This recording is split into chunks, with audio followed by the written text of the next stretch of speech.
الرجيم. بسم الله الرحمن الرحيم. إلى حضرة النبي مصطفى محمد رسول الله صلى الله عليه وسلم وكافة الأنبياء والمرسلين والملائكة المقربين والكربين الشهداء سبب الأداء ومثلا شهود الله لهم الفاتحة.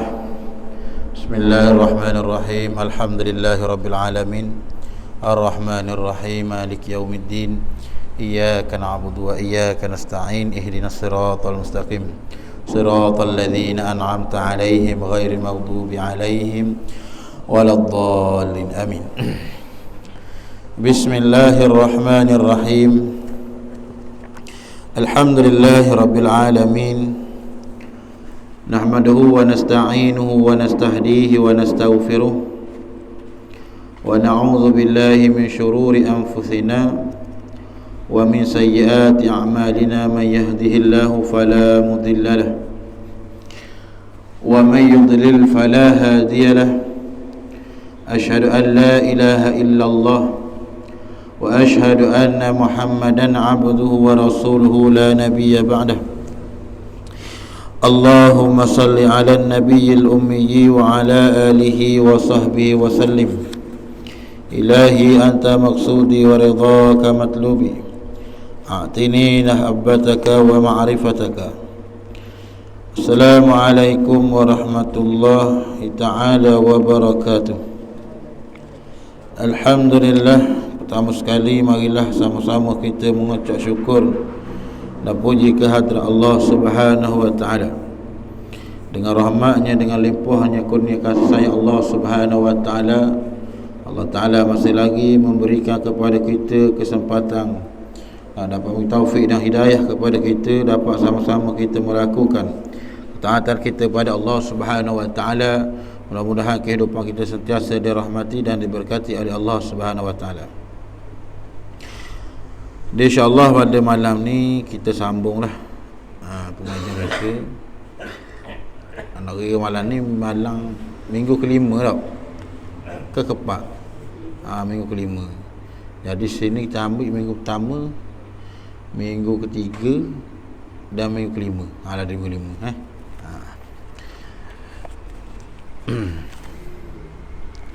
Kata Tuan Pengarang rahimahullahu ta'ala, bahagian yang kedua, muka surat 117 hak Jawi iaitulah bahagian yang kedua, iaitulah cara meninggalkan maksiat. Apa dia maksiat ni? Maksiat ni ialah tiap-tiap suatu perkara yang apabila seseorang melakukan, dikatakan seseorang tu telah melakukan perkara yang derhaka pada Allah. Maksiat, asi orang yang derhaka. Maksiat benda yang menyebabkan seseorang tu jadi derhaka pada Allah Ta'ala. Banyaklah maksiat ni. Maksudnya maksiat ni ialah perkara yang membawa kepada dosa lah. Tiap-tiap perkara yang membawa kepada dosa orang panggil maksiat. Tapi kalau bawa benda pahala orang panggil taat. Tu beza tu. Yang kata bawa maksiat ni ada juga orang pahala tak ada. Bila kata maksiat ni asi orang yang derhaka pada Allah Ta'ala. Maksiat perkara yang apabila seseorang melakukan jadi bawa dia ni derhaka pada Allah, murka pada raja. Tu raja Malikul Mulk, raja segala raja, Tuhan lah. Maka bahagian yang kedua, cara mana kita nak meninggalkan maksiat. Kerana maksiat benda kita ni hak duduk semua hidup tiap-tiap hari. Mana kata maksiat ni memang ada semua lah keliling kelala kita ni. Lalu lagu mana maksiat yang ada kita nak meninggalkan, nak menjauhkan. Maka sebab itulah kita nak tahu. Maka kata Tuan Pengarang, kata Imam Ghazali rahimahullah ta'ala, dia kata, ketahuilah wahai talib, wahai penuntut ilmu. Ni kita belaka dah penuntut ilmu ni. Bahawa agama itu terdiri dari dua bahagian. Agama ni terdiri pada seseorang dua bahagian ni je. Mana? Yang pertama, meninggalkan maksiat. Jadi orang yang boleh meninggalkan maksiat, dia telah memelihara agama dalam diri dia. Tu agama dia tu. Dan yang kedua, agama itu mana? Agama Islam lah. Dikehendak agama Islam lah. Nah, Yang kedua iaitulah mengerjakan taat, yakni tiap-tiap perkara yang Tuhan redha, maka itu dikatakan taat yang mendatangkan pahala. Ikutlah. Banyaklah taat tu. Maka katanya bermula meninggal maksiat adalah lebih berat daripada mengerjakan taat. Sungguh. Imam Ghazali kata, orang nak meninggalkan maksiat adalah lebih berat daripada mengerjakan taat. Mana terkadang orang ni semayang tapi mulut Allah leza sungguh. Kadang orang ni puasa-puasa tapi duit orang bahas macam ayatnya. Taat ni boleh buat, tapi nak meninggalkan maksiat ni Allah berat, kata Imam Ghazali. Berat. Kerana apa? Kerana mengerja taat tu mudah dibuat oleh setiap orang. Taat ni boleh buat belaka. Semua orang boleh buat. Semayang orang boleh buat, puasa orang boleh buat. Ikutlah taat ni. Tetapi nak meninggalkan dalam masa yang sama, duk tengah-tengah melakukan ketaatan, tetapi nak meninggalkan syahwat, nak maksiat hanya dapat mana? Tetapi meninggalkan syahwat hanya dapat dilaksanakan oleh para siddiqin, orang-orang hak benar, orang hak betul mujahid, orang hak betul berjihad kerana Allah Taala, orang betul-betul bermujahadah.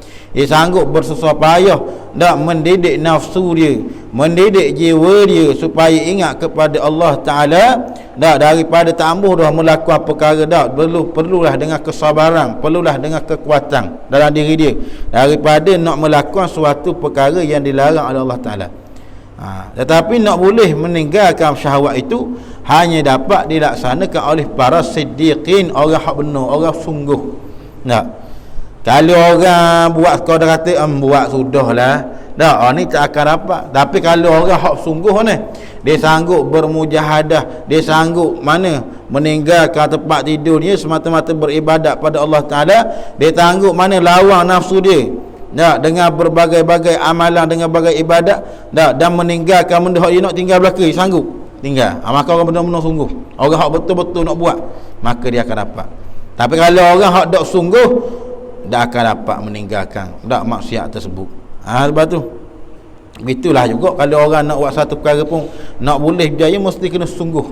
Ikutlah benda pun kena sungguh. Kalau buat orang panggil acuh tak acuh, acuh tak acuh, berasa jadi tak buat buat sekat jalan. Memang dah ada harapan dah kita nak buat baru sekat jalan. Dah buat sungguh lagi, dah tengok orang tu boleh ada sungguh buat tu. Napa naik boleh ada, apa kita buat nisbah dunia. Napa orang tu sungguh berjaya boleh ada je, dia meniaga. Apa? Kerana dia yakin, kerana dia sungguh pada pekerjaan tersebut. Begitulah juga orang yang nak meninggalkan maksiat, kata Imam Ghazali, mestilah dengan keadaan orang yang benar-benar sungguh-sungguh nak meninggalkan maksiat.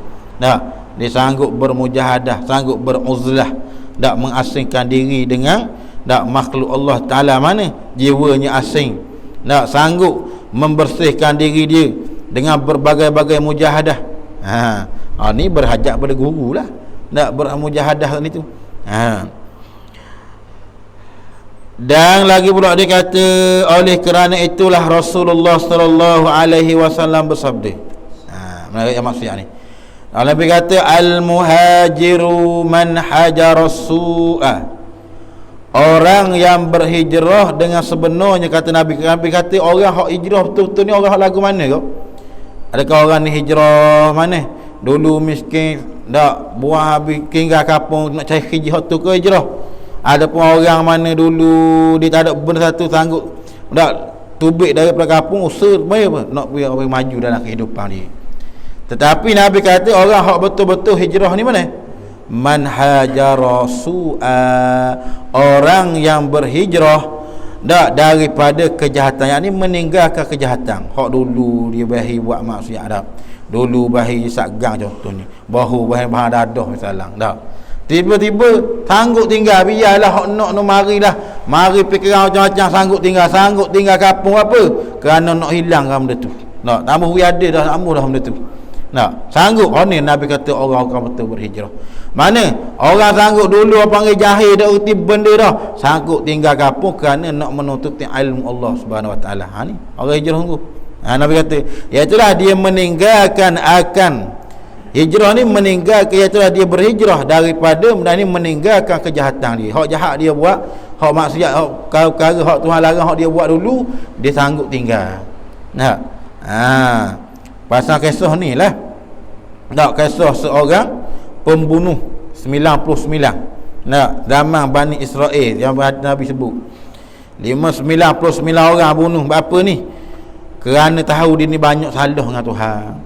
Nah, bila jumpa orang ni, bapa yang kamu ni, tanya pendeta, wahai pendeta, aku ni bunuh orang dah ni.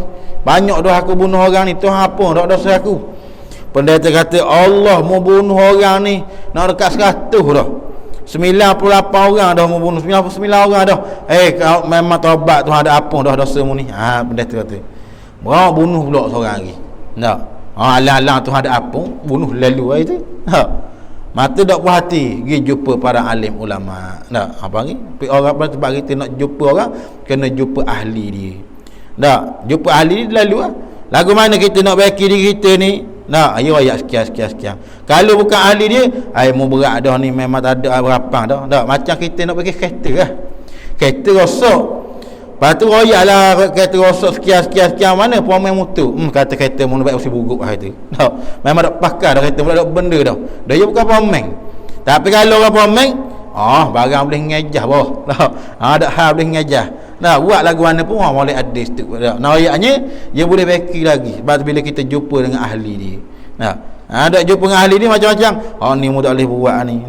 Ni bahaya ni. Macam-macam bukan ahli dia. Sebab itulah Allah Taala kata, fasalu ahli zikri in kuntum la ta'lamun. Hendaklah kamu menanyai akan ahli dalam suatu perkara kamu tak tahu. Mana ahli dalam medan dia? Tak. Kalau abad dalam ilmu fiqh tanya bab ahli ni, ulama fiqh. Tak. Kalau bab ilmu usul tanya bab ilmu usul. Kalau bab tasawuf ke mana nak bersihati tanya ahli dia.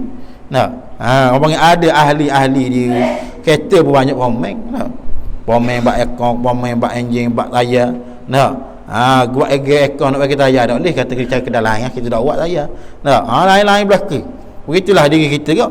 Nak membersihkan kita, mana perlu kena cari orang yang nak tunjuk lagu mana untuk cara nak membersihkan hati kita dengan Allah Subhanahu Wa Taala.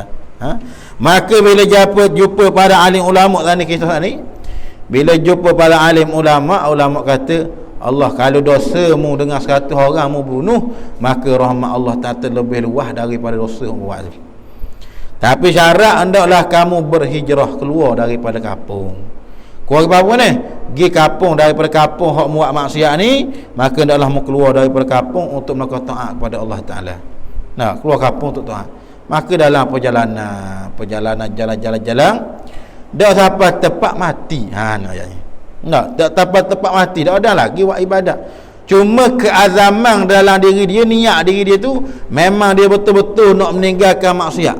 Tak mau buat dah benda tu. Tetapi mana usaha dia rela tubik daripada kampung dia tu, hak jahat ni, banyak pemaksiat ni, pergi kepada kampung balik. Jalan perjalanan tu Tuhan tarik. Maka marilah 2 orang malaikat. Mari malaikat azab. Dia kata orang ni memang neraka dah, confirm dah.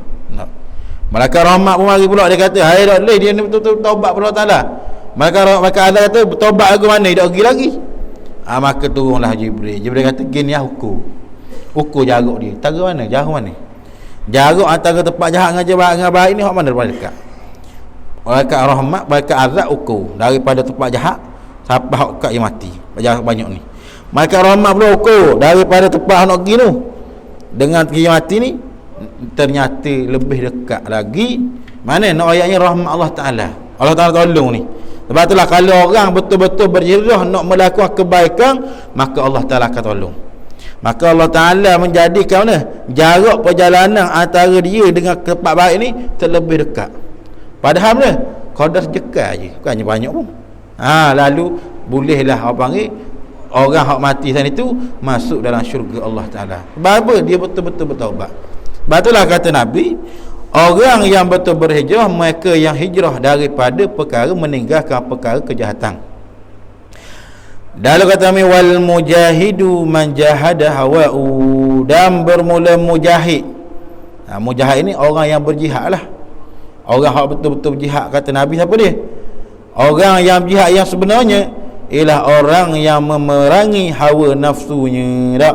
Man jahada hawa'u, orang yang betul memerangi hawa nafsu dia. Tak? Tu panggil pahlawan betul. Tak? Panggil pahlawan hak betul-betul nak perjuangkan agama Allah ni. Tak? Tak? Dia sanggup mana memerangi akan hawa nafsu. Sebab itulah Nabi apabila dia meninggal, dia kata lepas daripada tak ada dah jihad, maka jihad yang paling besar kata jihadun nafsi, jihad dirimu. Nah, berapa? Apabila kamu betul tengok orang panggil sejarah-sejarah tanah-tanah orang Melayu, tak? Orang panggil ulama-ulama dulu sebelum dia nak memperjuangkan, tak? Nak dapat perjuang, mana tengok dia asuh diri dia dulu. Dia asuh diri dia dulu, dia basuh betul-betul diri dia, betul-betul yakin dengan Allah Taala. Tak? Kalau kita ni orang ajak pegang napang, rasa rasa dak agak boleh gadak tak. Tambah pula budak orang kata kerana kalau mari nak suruh jihad sungguh boleh tak. Mikir rumah kereta baru sudah buat lung, baru lepas lung dah, baru nak pakai kereta baru dah, rumah baru siap nak, baru menikah hari ni Allah, baru nak rasa nikah, sudah banyak macam dah dalih. Tapi nak ayat ulama dulu ni, nak para alim ulama dulu apa pejuang ni, dia nak boleh nak memegangkan akal tanah mana, iaitulah perjuang agama Allah Taala ni, dia basuh diri dulu. Nak basuh pun dulu dengan yakin kepada Allah Subhanahu Wa Taala. Nak sebab tu kita tengok para alim ulama.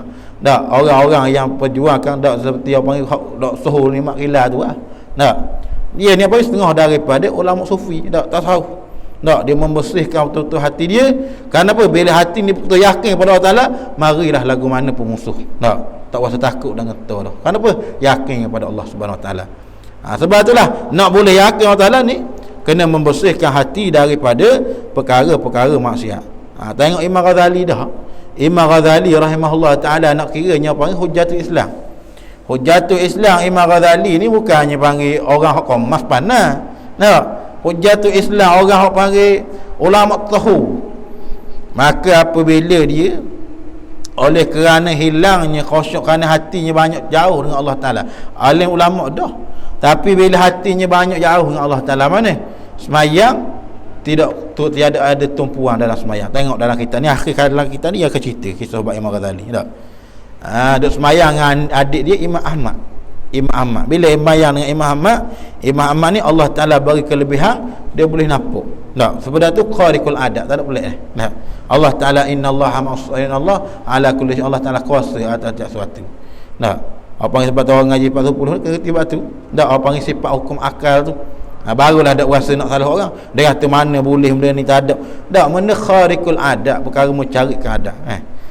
Maka apabila Imam Ahmad ni tengok Imam Ghazali, Allah darah ni penuh berjubah, dah tak ada pun. Maka dia pun faraqah semayang. Nah, bila faraqah ngadu dengan mak dia, dia kata wahai ibu, dah bawa adik dia Imam Ahmad ni, dia kata mufarraqah dia. Dia kata apa mufarraqah dia tu? Dia kata waktu Imam Ghazali semayang penuh dengan darah. Imam Ghazali pelik, mana darah dia? Belari baru dia teringat. Waktu dalam semayang dia mikir tentang baik wanita. Bak darah mikir. Mana kata dalam semayang tu tidak ada tumpuan. Maka bila tak ada tumpuan, Imam Ghazali pun tanya Imam Ahmad, siapa kau guru? Aku nak belajar dengan guru ni. Maka dia pun Imam Ahmad temu tak mampu nak belajar. Mu ni orang ulama besar. Guru aku ni orang biasa je, tukang jahit kasut je. Kamu nak belajar dengan orang tukang jahit kasut. Mu ni ulama besar. Orang Hujjatul Islam semua, mana kata semua masyarakat ni dok orang panggil ambil fatwa daripada mu belaka. Maka Imam Ghazali pun kata, tak apalah, yang penting hatiku bersih dengan Allah Subhanahu Wa Taala. Maka gilah juga jumpa dengan guru Imam Ahmad. Bila jumpa guru Imam Ahmad, Imam Ahmad kata mana? Dia kata daripada dia pergi masjid, basuh latar masjid dengan jubahmu. Dia kata basuh latar masjid dengan jubahmu. Lalu pun sami'na wa ata'na, basuh dengan jubah. Bila orang tengok guana Hujjatul Islam gini ni, bila tengok keadaan orang rupa-rupanya, inilah caranya untuk menjatuhkan keegoan dia, berasa besar, berasa lebih dengan ilmu yang dia ada. Berasa lebih, berasa ego, berasa sombong. Kadang orang bila Allah Taala bagi lebih, situ lah tengah daripadanya.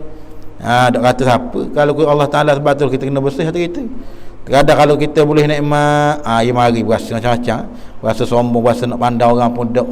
Batu Imam Ghazali takut gitu, batu dia sanggup buat apa saja mujahadah, buat benda perkara pun. Kenapa? Kerana nak memperbaiki hati betul-betul dengan Allah Taala. Tapi lagu mana keadaan Allah Taala pelihara Imam Ghazali? Tak, hasil daripada riyadhah dia tu. Bila dengar keadaan begitu, dia dapat mengarang kitab Ihya Ulumuddin. Tak, Allah Taala beri ilmu laduni. Tak. Tapi nak ilmu laduni kena belajar dulu, jangan duk harap beramal sokmo duk beramal duk tengah malam sokmo zikir. Dak, mana ilmu laduni dak apa ni? Dak lah kali ilmu laduni ah. Dak, sebab tu nak boleh ilmu ni kena belajar, kena tahu. Batu ilmu Imam Ghazali nak boleh ilmu ni mana dia tahu belaka buat ilmu fiqh ni. Habis dia tahu belaka segala ilmu-ilmu bangsa dah. Dak. Tapi ilmu tu bila dia bermujahadah pada Allah Subhanahu Wa Taala lah.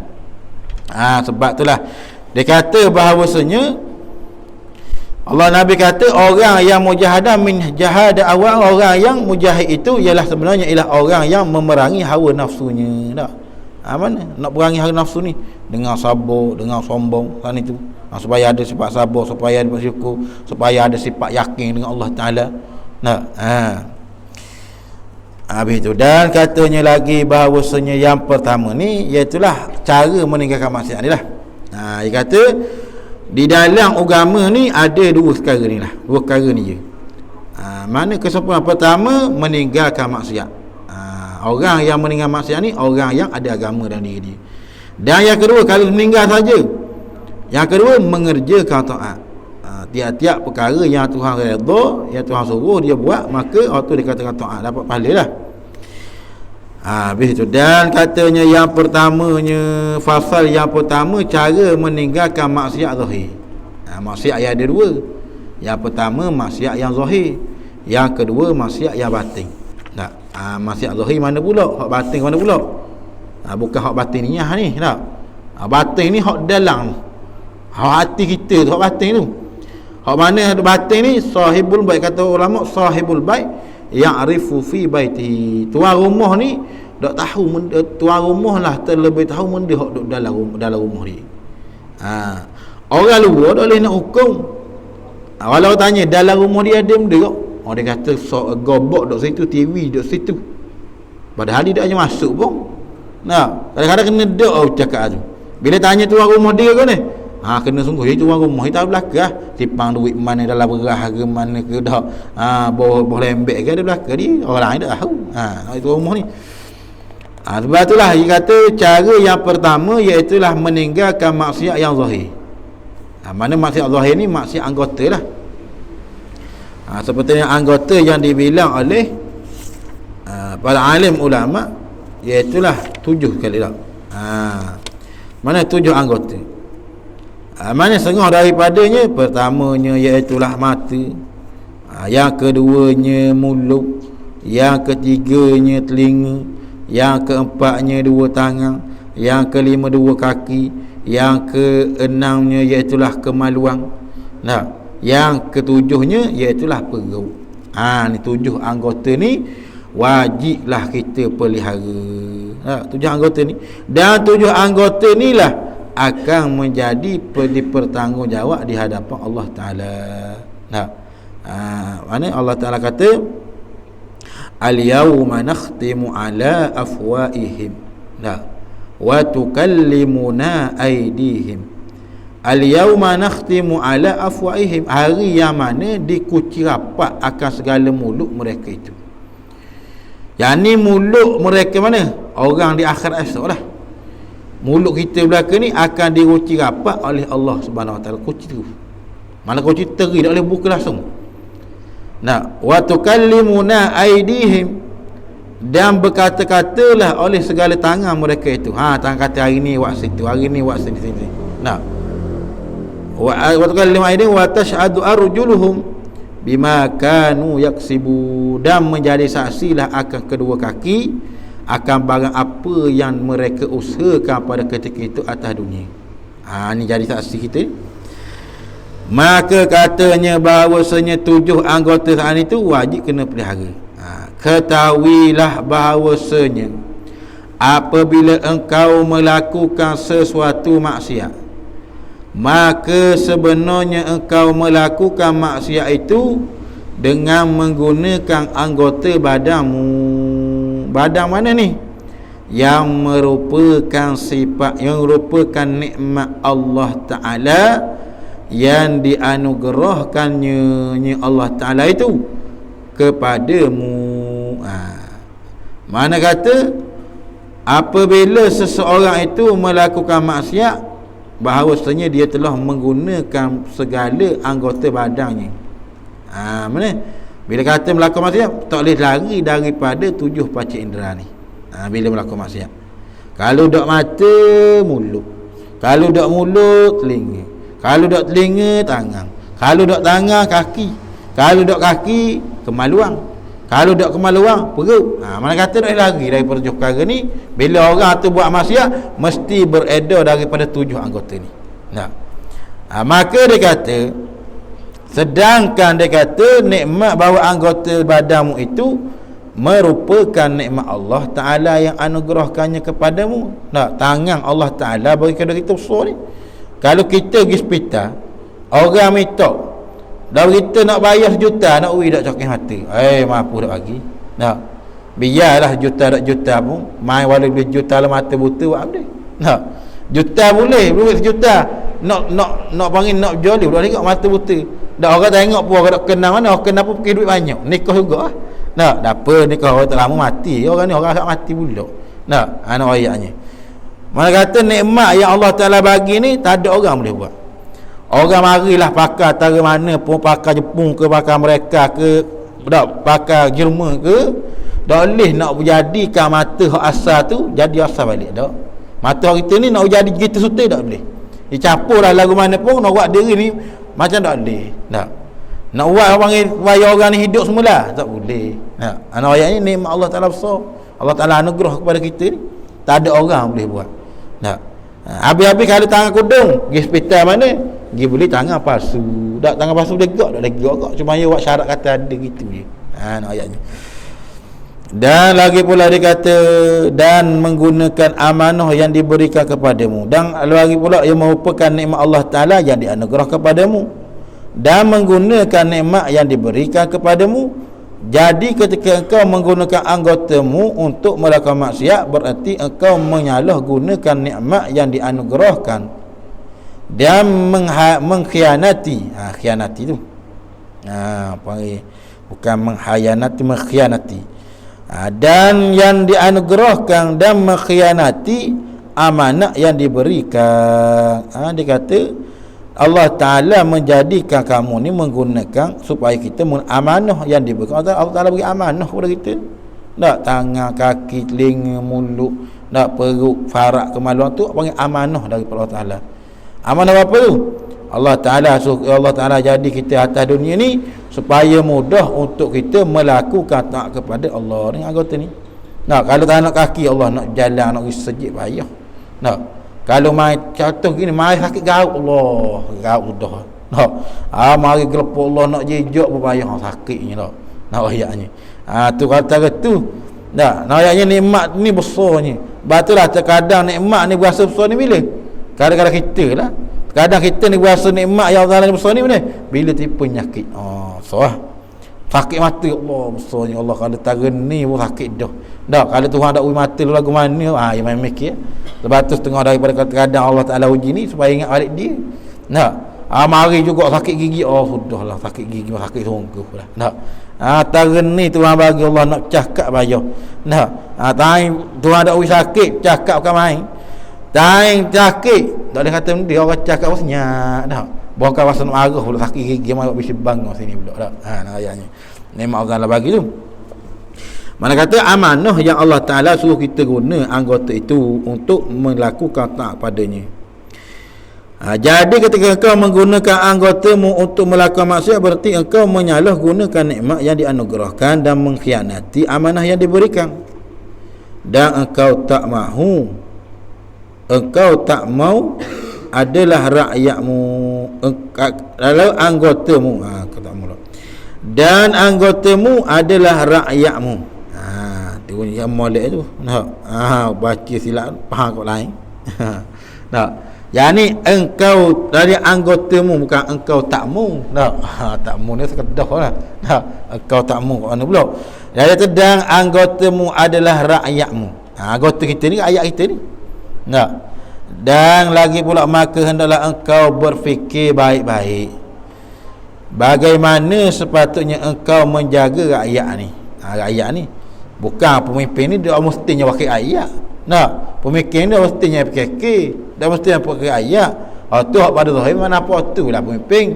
Dia ketua kampung, dia apa ketua mana rakyat. Maka pada hakikatnya kita pun ketua juga. Seperti mana kata Nabi SAW sebuah hadis, fakullukum ra'in. Tiap-tiap kamu tu ialah pemimpin. Semua ni Nabi kata pemimpin belaka. Orang ni pun pemimpin, semua pemimpin belaka. Dia kata ramai orang ngetah itu. Tilu. Wa kullukum ra'in, tiap-tiap kamu ni pemimpin. Wa kullukum mas'ulun ar-ra'iyati. Kalau kita nak berebut dah tiap-tiap pemimpin ni kita nak adil gak.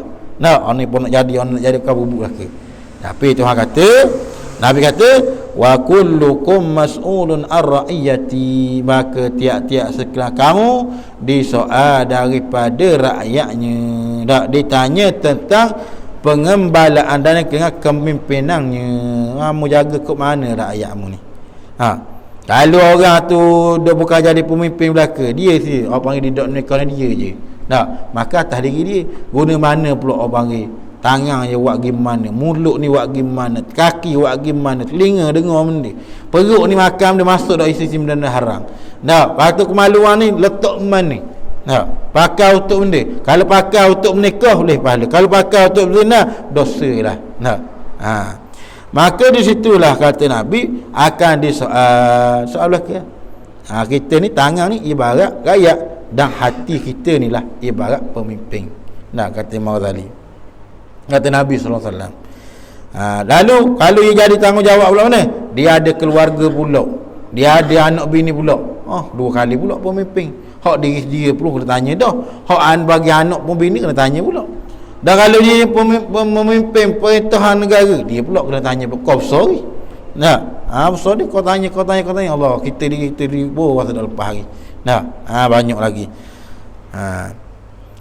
Maka kamu semua adalah pengembala, dan ketahuilah olehmu bahawasanya semua anggotamu akan bersaksi di atas segala perbuatanmu di padang mahsyar kelak dengan menuturkan perkataan. Batulah kita nak kena beringat. Berasa nak curi contohnya, berasa macam ginilah orang sejik orang bahan lipat kita. Orang bahan lipat tu dosa dah dia tu. Lepas tu kita pun Allah ya bahan lipat kita boleh. Bahan lipat orang pula padang imam tu. Lepas tu bahan pula lipat orang. Dosa belaki.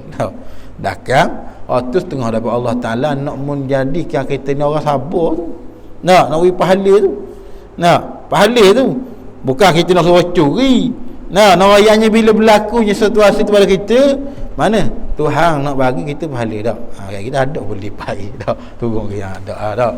Ini ada orang baik. Anak contohnya gitulah. Sebab itulah dia kata, dan ketahuilah bahawasanya semua anggotamu akan bersaksi di atas segala perbuatan di padang mahsyar kelak di akhirat lah, dengan menuturkan perkataan yang lancar dan terang. Sesu kabur. Tangan kabur maring. Kita tepuk punggung puang tepi jalan. Satunya. Maring mana? Ikut lagi pegang anak dara apa ya tahu. Tanya belaka tu. Di akhir esok orang lain nak tahu dia je. Hari akan disoal apa? Walaupun orang lain nak tahu, dia tahu. Maka disoal. Ataupun tangan ni duk naik fitnah orang sekian tu mak kata dak. Tangan ni pun kena juga tanya. Tangan tu nulis benda. Nulis tengok orang ni jahat awak mana nak menyebarkan fitnah. Sekali kau. Tu banyak tu. Mana terkadang berjujuk-jujuk dosa tangan lagi. Dosa mata lagi tengok. Kalau link tu dosa link lagi. Sebab itulah kalau kita buat ibadat macam kita baca Quran ni. Sebab itulah kalau kita kalau Quran ni kita pandai dah menghafal dari mana pun, kalau boleh kalau nak lebih pahala kita tengok. Sebab apa? Dia dari segi pegang dapat pahala Quran dah. Dari segi baca dapat pahala. Dari segi dengar pahala. Mana pahala menganen ni banyak. Tangan bertangan, pahala melalui tangan. Pahala melalui pendengar orang, pahala melalui mulut hok keluar ni, dan pahala daripada mata hok tengok tu. Tak. Macam kita belajar, dak kita tak tengok kita biar dak reti pun tengok tu pun boleh pahala dah. Nah. Mana belajar Al-Quran. Sebab kita ni pun banyak juga daripada hadis, daripada Al-Quran kot datang. Nak bukan ulama mereka, nak ulama ambil pun ya ambil cabut-cabut daripada Al-Quran mari buat mudah kita kuat khulasah sekian-sekian. Dan lagi pula dia kata bahawasanya mana ni?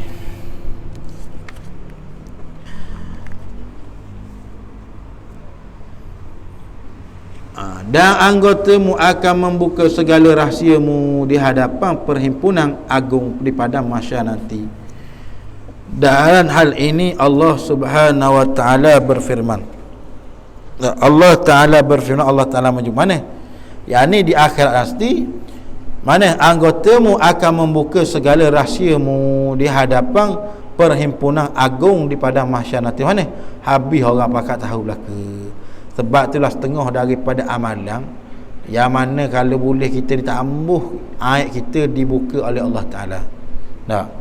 Kalau kita tambuh aib kita tambuh dibuka oleh Allah Ta'ala, maka kita jangan sama-sama sekali membuka aib orang. Tak?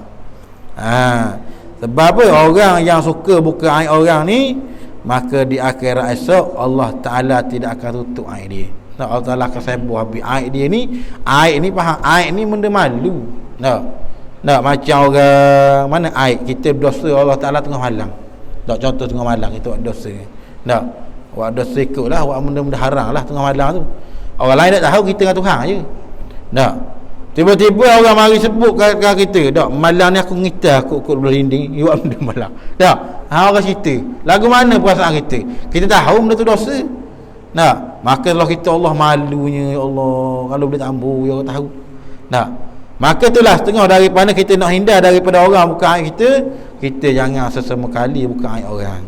Tak, bukan kalau kita kalau orang tu berhi buka aib orang, maka Allah Ta'ala bagi 2 kali ganda. Allah Ta'ala bagi buka aib. Mana? Bukan di dunia, bukan akhirat lagi malu pula. Tak. Walaupun benda tu benar sekalipun, tu kata mengupat. Ni mengupat. Cerita ni masuk bab mengupat bab benda ni. Mana kata ayat kita ni Allah boleh Allah Ta'ala rahsia kita. Ayat kita ni nak Tuhan janganlah buka. Seperti mana kata Allah Subhanahu wa taala dalam firman-Nya, dalam surah mana Yas surah An-Nur ayat 24.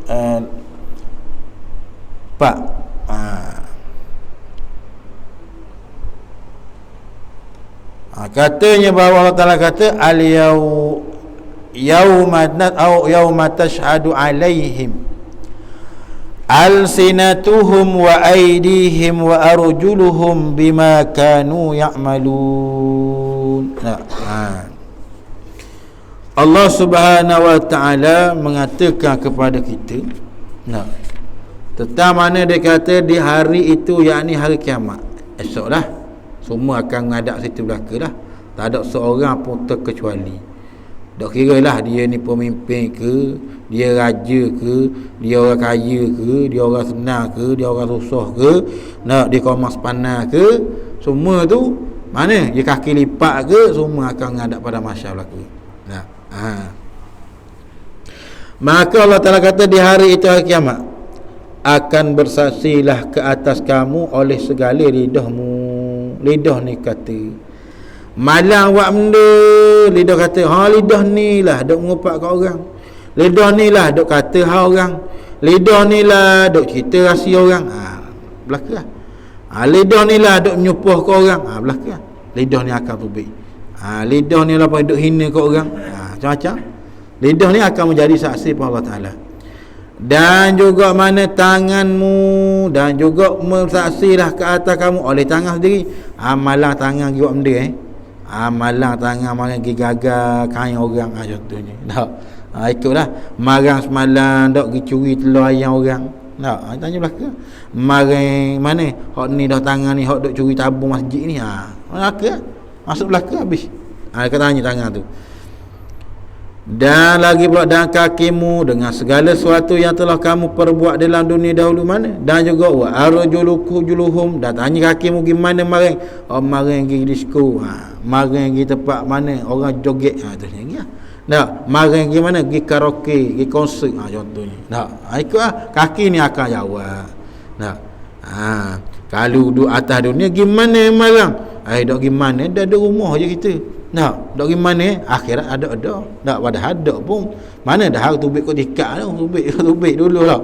Tubik dulu. Mak tengok Allah bagusnya anak duk rumah semua, dak lagi mana. Dah aku tikak cokoh tubik. Tak malah ada. Tapi Allah Taala tahu tak? Tahu apa segala perbuatan hamba-Nya. Mana ni yang telah kamu perbuat di dalam dunia dahulu. Hak dulu buat dunia, ni lah akan jadi saksi. Dan Allah Ta'ala berfirman lagi, al-yawma nakhtimu ala afwahihim wa tukallimuna aydihim wa tashhadu arjuluhum bima kanu yaksibun. Allah Ta'ala menyebut dalam Al-Quran, dia kata hari yang mana hari kiamat ini kami akan kunci mulut-mulut mereka. Kunci mulut. Yang ni mulut ni akan dikunci apa Allah Ta'ala. Jadi semua anggota akan jadi saksi depan Tuhan. Dan akan berbicara kepada kami tangan-tangan mereka, dan bersaksi di hadapan kami kaki-kaki mereka terhadap apa-apa yang mereka telah perbuat di dunia dahulu. Maka bila kita tengok hadis ayat ni, ayat Al-Quran yang Allah Ta'ala sebut ni, maka jagalah baik-baik seluruh anggota-Mu. Maka kita kena jagalah, sebab Tuhan buat pun ingat dah. Tuhan ingat dah kita. Kata kayak biasa di akhirat ni mau akan tanya. Batulah kita nak tanya Tuhan, tak boleh dah. La yas'alu amma yus'alu wa hum yas'alun. Kita nak buat sangat ya Allah taat ni, tapi Tuhan tak bagi nak buat ni. Tuhan ada izin nak buat guana, kita nak buat sangat nak sembahyang, Tuhan ada izin. Betul, memang takdir Tuhan. Allah Ta'ala tentu dah siap-siap dah. Tapi terkadang takdir Tuhan ni kita boleh ubah. Ada takdir tak boleh ubah, ada takdir boleh ubah. Seperti mana kata ulama, takdir muqallad iaitu qada muallaq wa qada mubrang. Qada muallaq Tuhan tetap dah, buatlah lagu mana dak akan berubah dah. Ada pun qada muallaq ia boleh berubah. Mana berubah dengan berdoa. Ya Allah berilah petunjuk kepadamu, berubah dengan rajin, dengan usaha kita boleh berubah.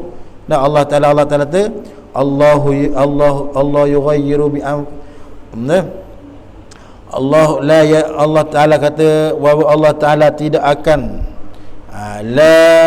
tidak akan mengubah nasib mereka satu kaum hatta yughayyiru bi anfusihim, sehingga mereka mengubah diri mereka sendiri. Dah usaha kepada lebih kebaikan. Dah macam surah ni lah.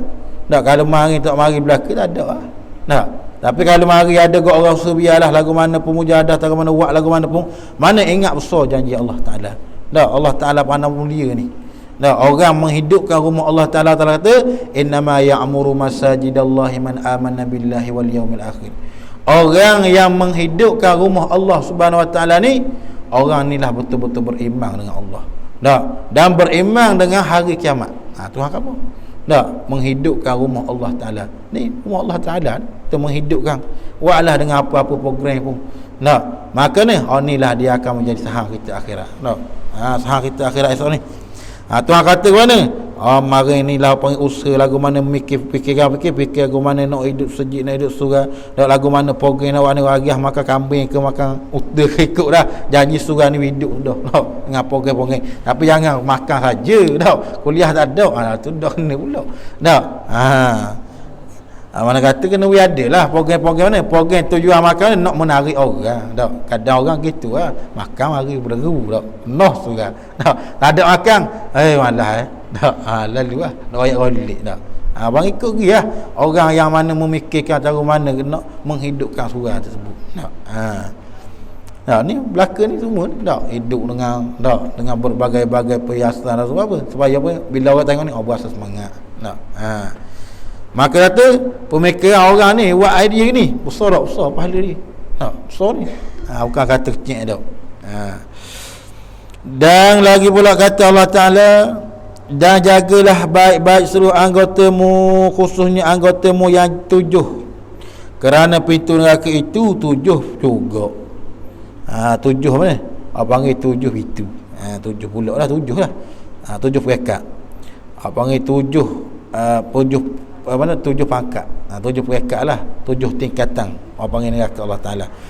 Dan nama ni banyak. Tak neraka Sakar, tak. Apa panggil neraka Jahannam, nama lain-lain.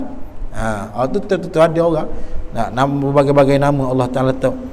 Macam kita lah. Ni bilik VIP. Ni VIP, ni orang biasa. Tak. Panggil bilik tu dia lain-lain. Bilik tak, bilik belaka boleh tidur belaka, bukan nak tidur. Tak. Kita pergi hotel semua boleh tidur belaka. Kalau tak ada aircon boleh tidur. Cuma panggil layanan tu istimewa. Tapi neraka hak mana hak pekat tinggi sekali, hak tu paling besar sekali azab. Hak rendah, pekat rendah. Tapi kalau syurga macam tadi lah, VIP pekat tinggi, hak tu lah paling nikmat sekali. Tapi apa panggil serendah-rendah nikmat syurga ni, Nabi kata tak, nikmat syurga hak paling halus ni tak, mana iaitu lah orang hak apabila dia boleh masuk syurga, dia menyekata hak ni lah nikmat paling besar sekali, padahal tu hak kecil sekali.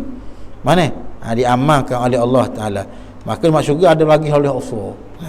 Tapi kita tengok nikmat neraka ni mana ada orang kata Nabi apabila seorang tu azab yang paling ringan dalam neraka, kata Nabi apabila orang ni masuk neraka, jejak tapak kaki bara api neraka gelegak otak, dia kata hak ni lah hak paling azab, ada dah azab paling dahsyat kali lepas dia ni. Jadi sekarang ni hak paling besar, azab hak paling berat sekali ni orang hak kena tu. Dan kan Nabi kata hak tu lah hak paling ringan sekali. Hak ringan sekali ayatnya. Dan dia kata dan telah ditentukan setiap pintu itu untuk dimasuki oleh kumpulan yang telah melakukan mana perbuatan maksiat dengan salah satu antara 7 anggota badan. Mana kalau tengok, kalau kok tangan masuk apa panggil bahagian tangan, kaki bahagian kaki, kepala mana, lidah bahagian lidah. Dan iaitulah 7 anggota ni mana? 7 anggota ni. Maka dia kata bermula 7 anggota itu ialah yang pertamanya mata. Tak. Mata lah. Sebenarnya Nabi kata kullil mu'minina ya Allah Taala kata kul, katakan olehmu ya Muhammad, lil mu'mini, bagi orang beriman, orang mukmin lah. Tak.